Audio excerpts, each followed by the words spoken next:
Hey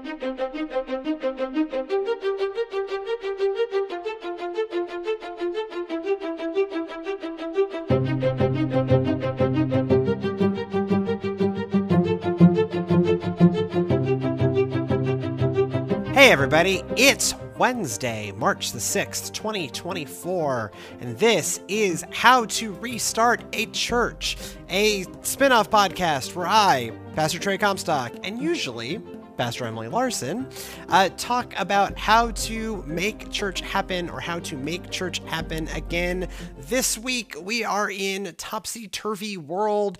If you are listening to this in its kind of normal as it comes out. Normally we do the show on Friday. It's a Wednesday. Normally this is around the time where our Tuesday scripture shows comes out. That's not out yet. What's going on? Human life has in some ways gotten in the way of clean production schedules. And so, Emily, it's some family stuff and also no voice in part because, keep the area around Amarillo, Texas in your prayers. It is literally on fire at the moment. And so Emily will be with me on Friday for our Friday podcast that's normally the How to Restart, but this week is scripture. Next week will be totally normal. It's fine. It's all good. But this week and next week on How to Restart a Church, I am blessed that we are joined by the Reverend Raegan Seaton, senior pastor at Montgomery United Methodist Church in Montgomery, Texas. Her and her husband, John, have been there for a little over a year. And that is a church where there was a vote that literally split the church in half. And her and John got sent in to forge something new with the half that remained at Montgomery UMC. And so she has a wealth of experience of on the ground of what it is like to make church happen and make church happen again. She's also my really good friend. And so hopefully y'all enjoyed listening to part one of our conversation as much as I did recording it. Today I have the joy of being joined by my dear friend and colleague, the Reverend Raegan Seaton. She is the senior pastor of Montgomery United Methodist Church. She's been there, just over a year. And that church is on a journey that will resonate with the theme of the show of making church happen or making church happen again. And so I will throw to you, Raegan, to describe for our lovely friends at home, what's up at Montgomery United Methodist? Well, thanks for having me on. Even though you harassed me and forced me to do this. No, Montgomery United Methodist Church is a really cool place. We started serving there, and I say we because my husband is also a pastor, and we serve together. So we started in January of 2023. We came into the church after a very painful disaffiliation vote. Yeah. So the church voted in September on disaffiliation, September of 2022. It did not pass. But what did happen was that the church leadership, including the pastors, and then about half the membership, left the church. Jeez. And started a new church across town. Yeah. So it is not just the that's a traumatic. Right? One of the things that I am often quoted as saying by people who are tired of listening to me is close votes split churches. Yeah. And so we had the close vote splits church. And then not only is it that, but then there is this cross town in Montgomery's a lot bigger than it used to be, but it's not the largest place on the planet. No. This cross town, other piece that is 50% of your until very recently friends and neighbors. Right. So, we weren't there for the vote and for the conversations leading up to that. There was an interim pastor, Nancy Kellen, who's amazing. She came in. She was actually already working there, retired clergy, and she filled in until January when we got there. And to add on to that, the day before Christmas Eve, a pipe broke and the building flooded. You can't pay for a break. No, our building really likes water. So this was the second time. Anyway, so they weren't even sure they were going to have Christmas Eve services, and it was very stressful, very hurtful time. And so that's what we walked into. And I am not a person that has experience like with church starts and things like that. But I, in my ministry experience, have dealt with a lot of grief in the church. Yeah. My first appointment, as you will remember, was a church that the senior pastor of almost 17 years died suddenly. And then I came in with an interim as their associate. Like immediately. Immediately, Jeez. Yeah. Yeah, so I met the church at his funeral. Gosh. So I was anticipating dealing with grief and hurt, but there were a lot of other things that came up that I was not prepared for. And the last 14 months or so that we've been there have been an incredibly deep learning curve, or like high learning curve. Steep learning curve, steep learning curve, yes. And has also been just really amazing to see what God can do and will do. And like, I don't have all the answers. I just know what has worked for us. But I have learned a lot of things that if I could go back and tell myself, 14 months ago, I would definitely have some words for myself.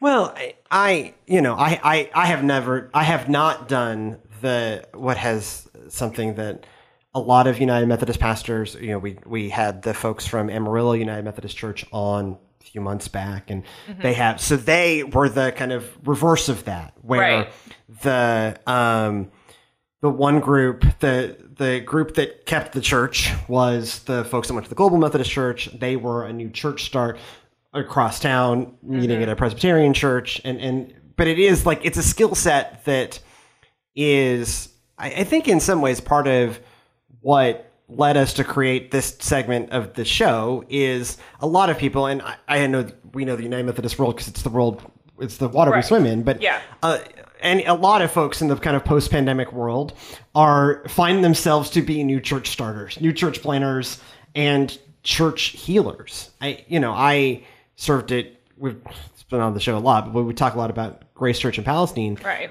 Where I'm coming in after the pastor having a major moral failing, right? And then over the course of 6 months, 50% of the church just leaves. Yeah.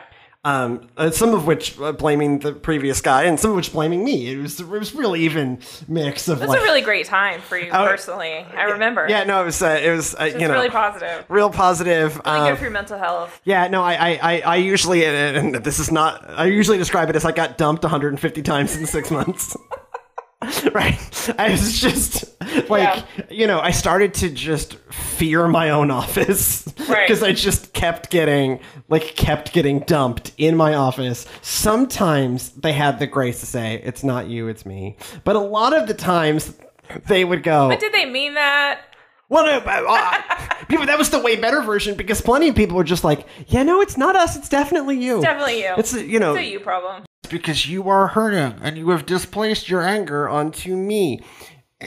But that took years of therapy to learn that. Right. And we've had kind of an opposite thing of everyone who stayed and who has come in since disaffiliation has just been one. I mean, they seem to like us. Yeah. They say that to me. Sure. So I'm going to take them. Take it. Take the dub. And they've been really excited about us being here, which as a woman clergy in a head pastoral role is like the first time that's happened for me in a church. That's for another podcast. It's true though. But yeah, it's really interesting because people look at it and they're like, well, y'all won. You won the vote. Yeah. But that's not what it feels like. Did we get to keep the building? Sure. That has its own issues. That building likes water in a way that is not healthy for it. That someone needs to have an intervention for that building. The amount of times I think it just wants to be flooded. Yeah, it definitely does. We had another flooding event already this year. It's fine. This totally building fine. likes dust. This building just, I have chosen. I think your building likes water too. It likes water, but it likes the outside being inside. The water comes in from outside, but also we think the dust is making us stronger. Or we've decided the dust makes us stronger. You just can feel, the longer you spend in the studio, you just start to feel it really deep in your. Is it asbestos? No, that's been abated. Okay, well that's good to know. Or I've been told it's abated. I mean, I haven't seen paperwork on this, but I don't think we have asbestos. But I think you draw out something that, like, this is, in those kinds of situations, there isn't really winning and losing. No, nobody wins. Relationships are broken. Yeah. People that worship together for 20 years, all of a sudden don't speak to each other. And so there's so much there, like, emotionally, that has to be addressed. And then it's also just like the day-to-day that the people who ran things, like specifically our lay leadership, are gone. Right. And not everything was left for us. And so there was, that first 6 months, literally every day felt like putting out fires, drinking from a fire hose. Like, every day felt like a struggle. When Emily and I got to Grace, we didn't know what the Wi-Fi password was.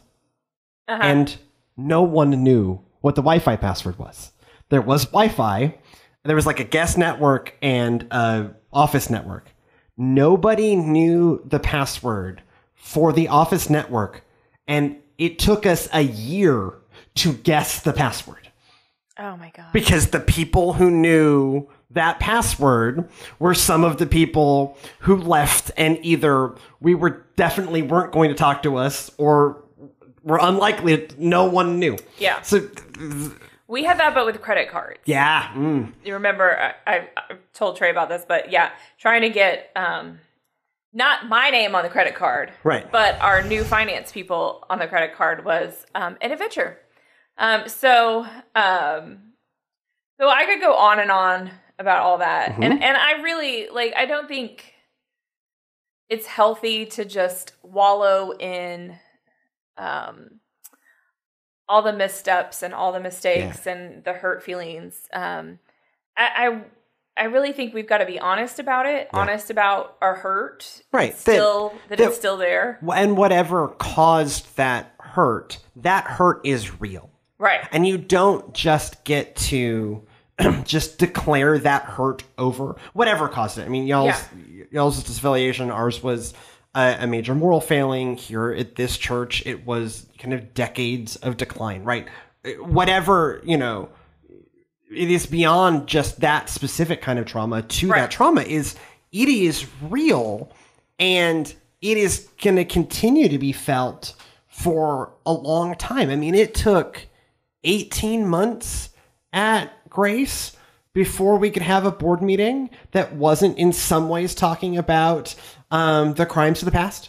Yeah. And that we could, and then essentially 6 months later, there's a pandemic, and it's a whole different. And there's a whole other set of problems. Raegan, people being mad about it. We looked like geniuses, and then there was this new disease, and we had to rebuild it. Everything fell apart. We had to rebuild it again. Yeah. But it took at least 18 months, and even still, like, he remained a ghost in the system. I get the sense not anymore, but we're now 6 years removed from the start of that work. And so that trauma, again, it is in some ways cathartic to talk about it, right? Oh, yeah, absolutely. I tell a lot of jokes about getting dumped 150 times in 6 months. It's great. It, like the dust, makes me stronger. But at some point, also wallowing in it, I can certainly, and certainly at Grace could be guilty at that sometimes. Wallowing in it, also not recognizing its reality is wildly unhelpful. Right. Because, I think we watch a lot of leaders try to do that now in the United Methodist Church, particularly around this challenge of disaffiliation is just declared, and we're moving on. Yeah. And some of us are like, we are traumatized. But at some point, we do have to also start to talk about, like, okay, how do we, as church leaders, whether lay or clergy or whatever, how do we help a church not get killed by their trauma? Yeah. Because plenty of places do die of their trauma. Well, and for me, like, at the end of the day, this is another church in town that I want us to be able to work with. Yeah. Right? Exactly. At the end of the day, like, we're all trying to build God's kingdom. We have different ways that we're going about it. Right. But, can we find those common grounds? So one of the things that I think is so crucial for clergy and for leaders is that you can't lead people to a place that you're not willing to go. Yeah. Right? And that's tough because a lot of people don't want to do some hard work. For me, one of the big realizations was the ability to increase my own emotional capacity, to hold together both the trauma and the hope of the future. Yep. That, like, both of those things can be true. We can be scared about our future. We can be traumatized and sad and hurt and angry about what has happened, and also be hopeful about what's to come. And trying to name that and give that space, I think, is crucial, because otherwise you're gonna fall on one side. And, like, as much as we were like, oh, well, we need to move forward. This happened and it's time to move on. The reality is you're still hurt. Right. My therapist, who I adore, explained it this way to me. She's like, I'm wearing a black shirt. I don't want to be wearing a black shirt. It's itchy. I don't like it. I don't want to be wearing a black shirt. But what's the reality? I'm wearing a black shirt. And so if I can acknowledge the reality that I'm hurt, that we're scared, that there are a lot of uncertainties, that's the only way we're going to be able to move forward, is to deal with what the reality is. Well, and so that you don't sound out of touch and insane. Yeah. Right? That because I ran into this a lot when I taught school, but I think it's true of congregations too, right? Like, they are not going to do anything for you until they know you care. Right. Right? They don't care what you know until they know that you care, right? So some of not just going, and it's all good, right? It's just because it isn't. Well, no. And, like, there were so many conversations that we had where people were like, you just don't understand. You just don't understand how bad it was. Yeah. And I had to catch myself, because I was like, no, I get it. Like, I've experienced it on my side, but they're right. I wasn't there with them through it. So I did not have that shared experience with them, and did not have that, we call it like a trauma bond. Yeah. And that's a whole nother thing. But so giving them space for me to just listen. I mean, I've seen in other churches that have been through this that there are literally, like, people who had been in Sunday school classes for 60 years. Yeah. Now no longer speaking.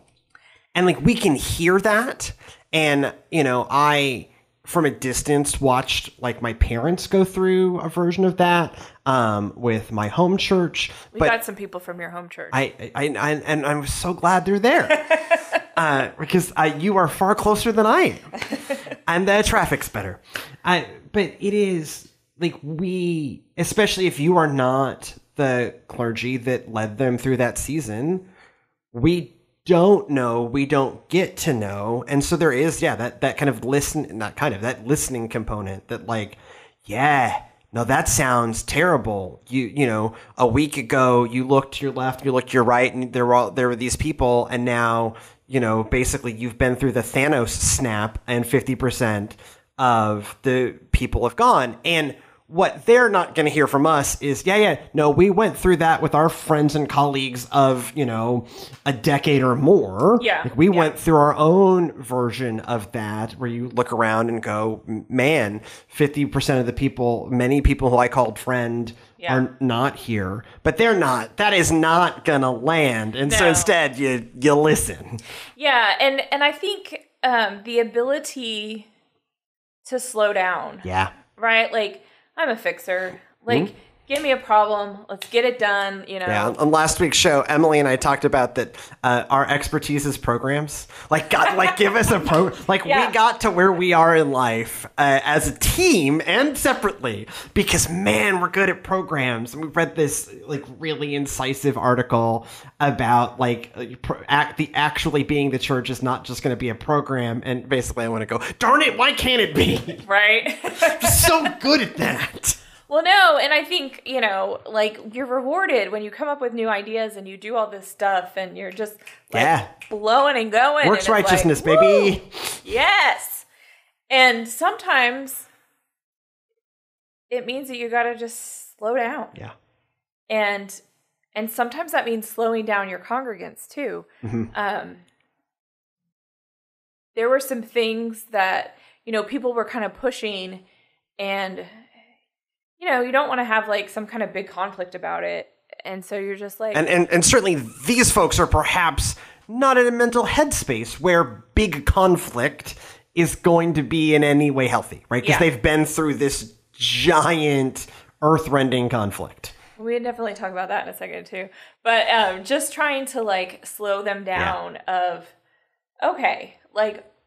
what do we absolutely have to get done today? And what do we not? It's almost like crisis counseling, right? Yes. Like just, day by day. And so one of the big things that we did was we just focused on worship. Yeah. Like we combined the services to one, and we had one amazing worship service on Sundays. Yep. And I think that really helped us get through that first year of this one place where we can all come together, experience the presence of God together, have some healing through that, and, try to then begin to move forward together. Not to be the one to bring the Bible into this, but like that is... you of all people. Me of all people, right? I am of the two on this show at the moment. I'm the least spiritual among us. I'm problematically unspiritual, but that goes back to Pentecost. My evangelism and Methodist history professor, Wild Bill Daniels, why are evangelism professors always the craziest ones? Like Wild Bill Daniels. It was insane. I hope someday he listens to the show and he listens how many times he is mentioned and how many times we call him Wild Bill Daniels. We had Dr. Ashley Bogan on from Archives and History, and like she's like, man, I need to become like Wild Ashley. Yes. Anyways, but like would talk about Pentecost. That the first miracle of Pentecost is that they are all gathered together in one place. Yeah, and then they receive the Spirit. Yeah. And so it is like this through line that we miss, that there is something important that happens when we gather together earnestly to share the Spirit of God with one another. I had a leadership coach early in my work here, and it's a lot like, what can I do? What can I do? And he's like, have you thought about doubling down on your own spiritual life? And I'm like, yeah. Oh, you're right. Yeah, no, and it's interesting because I felt it in worship too. And like, I've been doing this for a while. I've been preaching every Sunday since 2015, minus vacations. And even I felt the Holy Spirit different in worship. And I felt a freeness in my preaching. And like, I also tried to model vulnerability in preaching too. Right. Again, not trying to take people to a place that I'm not willing to go. Like, how can I appropriately share with you so you understand that, like, I'm with you and I'm for you and we want to do this together and that God is working in all of this. Not that, it was all part of God's grand plan for disaffiliation and everything, but that God can still do something good from it. I had one of my pastoral care professors would talk about what it means to like bring your own stuff into it. And so I think that like you have to do the work because you don't want to just like dump your raw stuff. Like you don't want to trauma dump? Right. So like, yes, the term trauma dumping did not exist in 2014 when I took this class. It's very new. but I think that it is accurate, right? There is, if you're going to model that vulnerability, you then also have to do the work of the actual processing work, the actual healing work on your own part so that you can do this in a way that is healing and encouraging and not just like, yeah, no, it's terrible, man. I'm just going to dump this all over you. Right. Because they are fundamentally both, they need to see the vulnerability, understand that they're not alone in that, but also have someone who can help lead them through it. Right. And I think for so long, pastors steered away from that. Yeah. And you ended up with all these dumb little pastor stories. Uh-huh. Do you remember the duck one? No. What's the duck one? Please. I always think a new one. Oh, is it the one? I guess Andrew and I joke about that one because there may have been a pastor at a church that he served that used this story. It's about the kid that is like throwing rocks and he accidentally kills his grandma's duck and his sister sees him. And so he hides it and his sister blackmails him. Oh, nice. And then apparently you get to the end of the story. Grandma knew all along that he killed the duck, and she'd just been waiting for him to come to her. And so this is I know that story, but it's about a chicken. So this is chicken, whatever. So this is poultry. So this is I know it as a Kairos prison ministry story. That it is in the standard handbook of Kairos prison ministry, a walk to Emmaus based prison ministry program. And so that's where I heard it. But in that book, it's about a chicken. But the point is, that it's a prized rooster. It's like an award winning chicken rooster. Whatever, I don't care. I'm not that invested in this story, other than I just didn't know it was about a duck. But that gets to your point of like, it is this unpersonal, abstract. It does not talk about you experiencing forgiveness. It is these clearly fictional people, because we don't even know what poultry they have. I'm with you. And I think some of it may be like generational too. Yeah. That, we as you and I are both millennials, but kind of you more kind of than I. Emily teases me for pushing 40. You are already 40. Thank you so much for bringing that up. Anytime. So glad to talk about that. I also still drink Diet Coke. Yeah, so. I know, because you're kind of like a boomer in that way. I am not a boomer. I have Gen X traits that I am willing to admit, but I am not a boomer. Thank you. But I think... I'm going to slap you later. Right, which is great. It'll make for great television. We didn't know this during an episode of The Jerry Springer Show. Row chairs across the room. Listen... We watch WWE every Monday. Chairs will not shatter like that. Okay, so my kids don't know this, but they are actually going to Monday Night Raw in Houston. Is it Raw that's here again? I believe so. Okay, it's like their week of spring break. So they don't know it, and they're not going to find out listening to this because they're not going to listen to me talk on a podcast. But John's taking them. Nice. I'm going to stay home, and I'm really excited about that. Because you get an empty house, which is itself a kind of gift. The dog and I will watch TV that we want to watch. So. But I think some of the So back to the duck. Back to the duck. So I grew up with a pastor who loved golf jokes, and I am not a golfist, and will never be a golfist, and so the odds of a golf story connecting with me is incredibly slim, and I think there is the generational difference of a value placed on authenticity. Right. And,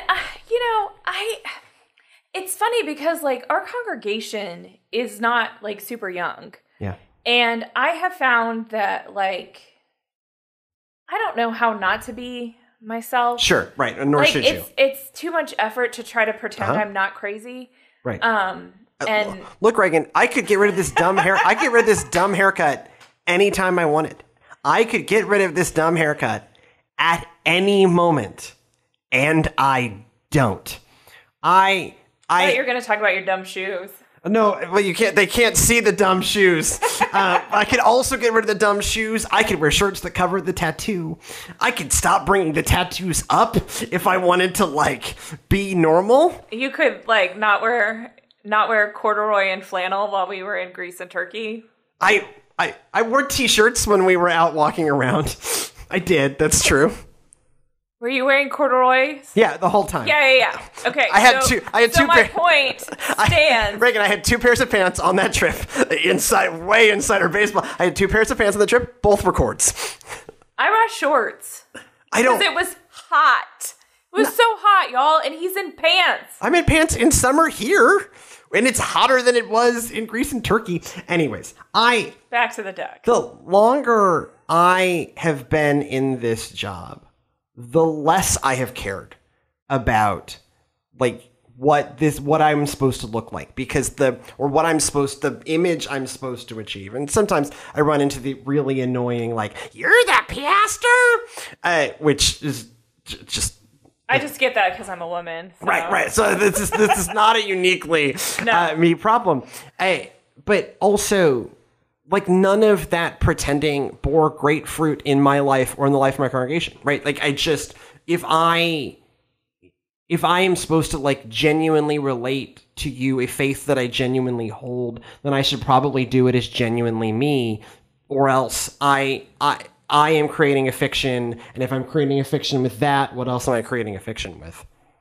Right. And I'm a person that has been through trauma, right? Developmental trauma, complex PTSD in adulthood, and all the fun things. And life is too short to lie about it, right? Yeah. And I also remember first day on the job, my first full-time appointment, and it is we're having an outdoor thing with a bunch of kids. My kids are there. They're little. There's water slides. And I look over and my youngest has dropped trowel and is peeing on a tree. I have boys. And that was my introduction to the church. So, like, how can you pretend to have it all together when your kids sell you out every shot they get? And just wait, as yours get older, they will continue to do that. Well, I mean, I started my first appointment, I was 26. I was I was sleeping on a mattress on the floor. And my, like, I could not put on airs is I was like half to a third the age of most of the folks in that congregation. I had to go to them and be like, I don't have furniture. I have no, like, because we lived in an apartment in Atlanta, Georgia, and we still did. And then I'm splitting time up in Tunnel Hill. And so I'm living like 3.5 days one place and 3.5 days another place. And in some ways, it was a fun adventure at the time.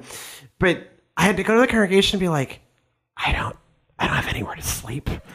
And I just stopped being a missionary. So, like, I didn't have any money. Does anyone have a dresser, please? Right. And a chair. Right, no, it was literally that, right? Like, I went to the Goodwill I had like a few bucks, and so I went to the Goodwill in Chattanooga, Tennessee, and I bought an armchair for $10.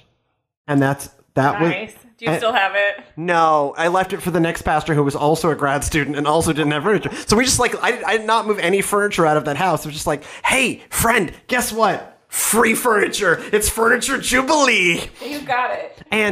And the next week, there was not a house full of furniture, but there was a couch and a coffee table and a CRT television and a mattress. Nothing else but a mattress. It's what you need. Better than floor. No, it's better. It was better than week one on the air mattress on the floor. And, you know, eventually, like, I did a wedding where instead of paying me for the wedding, it didn't require payment, but like it was like, hey, we really can't pay you. Like, you really don't need to. And like, hey, we have an extra bedroom set. Do you need? And I was like, you're like, yeah. I'm not a physically effusive person, but like, I was. Did you hug them? I might have. I was sleeping on a mattress on the floor. Shocked, Trey. I know. I'm shocked. I know. But like that, I think if I ever had any intention of having heirs of something, even though I was in that case drastically younger and had no understanding of country life, having done my first day on the job, be like, I need help. Well, no. And like, that's the thing that happens is that when we are honest and when we are vulnerable, like, really good things can happen where God will show up and move in that. Now, Does it mean that it can backfire? Absolutely. Every single church I've been in, there has been someone that I have been vulnerable with that like turns on me. Matthew 10:36. One's foes shall be members of one's own household. Let us not forget that. But Jesus was both supported by his friends and killed by one. Absolutely. And that doesn't mean you don't do it, right? Right, exactly. I mean, freaking Jesus washes Judas's feet. Like, we have Palm Sunday coming up. Depending on when this comes out. Yes, in a few weeks. This from when we are recording it will go live next week. Okay, cool. So yeah, I think that, like, again, that transparency, that honesty, and you know, we were that way with our leadership too, of like, we don't have all the answers. Yeah. Like, you want us to come in here and put together a plan and tell you that you need to do X, Y, Z, when we don't know everything that's happened here. We don't know the culture. You know, we don't know, you know, what will work. And now, you know, so like being able to say, hey, we don't know. Right. But we're gonna figure it out together. Not to bring in two things in a row that I both learned from Louise Penny novels and not from anything useful, but it's the three phrases that lead to wisdom, right? I don't know. I need help. I'm sorry. Right. And then again, like there are probably that is where I learned about Matthew 10:36, which I should have learned about 1,000 other places. Didn't. And I don't know. That's where which book? I don't know. I think maybe the same. It's when we both listen to Louise Penny, read Louise Penny. So it's I actually read. I don't. I'm dyslexic. Yeah, grow up. It's the one where he the troublesome younger female agent. That's super awkward, and he's trying to train her. So it's really early in the run. Oh, yes. Okay. And in training her, Armand Gamache, the main character of the Louise Penny novels, introduces her, and thus me, to the three phrases that lead to wisdom. I don't know. I need help. I'm sorry. Yeah, I love those books. I have learned so much from those books. And it's so funny. I have a church member at my current appointment that loves those books. So every time I'm like in the middle of one, like she's already read them all. And so we have like debrief. Well, and I have to occasionally cite my source of like, because I have made Matthew 10:36 like my thing. It is on my office wall. It is my first lesson in church administration. Anyone who has ever worked with me know, like, I'm slowly just transforming myself into Armand Gamache, I guess. I have to become a lot better looking and a lot better dressed. That's neither here nor there. I think you have to be taller too, and you got to work on the accent. Wait, he is vaguely British when he talks in English. I can do that one. I can do that one. I can do this light, very nice British accent. I thought that was the y'all can't see this, but there's a sheep puppet that is British. The sheep puppet that's like an upper class. There, it's down him. Hold on, I can do this. Can we get a reservation for another day, perhaps? He's in here, and Armand definitely does not talk like this. He does not. But it's I have to cite my source of like Matthew. I did not make up the Matthew 10:36 thing. I learned it from Armand Gamache, but it has deeply informed my life. You didn't learn it from, I don't know, the Bible. Raegan, the vast... Have you ever read the Bible? Yes, I have. I have a degree and a half in it. So that my blog is entitled Diary of an Ignorant Church Mouse. Yes. Because... I have actually seen it. I I made a really cool logo for it with a hamster. Not a mouse. Look, anyways, I liked that hamster. I had a really fun expression, and then I put him in clergy robes. Raegan, I missed the point of most of this, right? That, like, the amount of things I did not know when I got to seminary is vast. That should really be another podcast of everything they didn't teach us in seminary. Or because that's pretty much my whole life in ministry. No, but I missed the entire point of Christianity before I arrived in. So I have the doubly of like they did not teach me what I needed to know necessarily in seminary, and then my entire Christian experience prior to going to seminary, I didn't know what communion. Like I did not understand. I knew what communion was. I had taken it many times. I didn't know why we did it, other than it was in the Bible. But like understand of like. Oh, God's grace is present? Yeah, no idea. Could I draw you out the structure of like how salvation functioned prior to arriving at seminary? Absolutely not. And so, yes, I learned Matthew 10:36 from a mystery novel because where else was I going to learn it, Raegan? God shows up in amazing ways. Yes. Should we call out your your 7th grade Sunday school teacher now or later? No. Thank you so much for joining us for this edition of How to Restart a Church. If you have feedback, if you have your own stories about the ups and downs of church life, please email us, thegoodnessofgodpod@gmail.com. That is thegoodnessofgodpod@gmail.com. We would love to read your thoughts on the air. This show is made possible by a generous Innovators Grant by the Texas Annual Conference of the United Methodist Church. If you would like to help make this show happen, the like, comment, subscribe stuff is very real.